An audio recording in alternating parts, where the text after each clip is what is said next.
Der Deutsche Schäferhund stammt aus Deutschland. Die Rasse wurde im Jahr 1899 offiziell gegründet.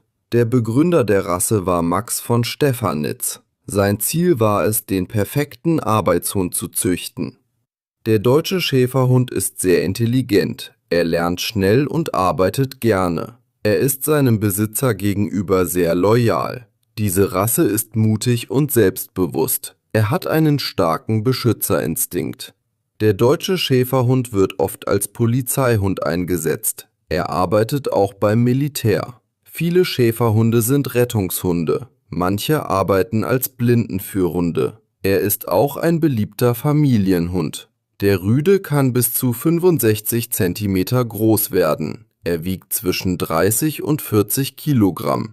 Das Fell ist dicht und doppelschichtig. Typische Farben sind schwarz und braun. Er hat einen kräftigen und muskulösen Körper.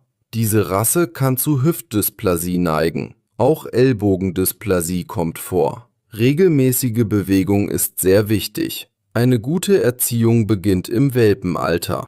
Der Deutsche Schäferhund braucht aktive Besitzer. Er braucht viel Bewegung und Beschäftigung. Er ist nicht ideal für Menschen mit wenig Zeit. Mit guter Führung ist er ein perfekter Begleiter.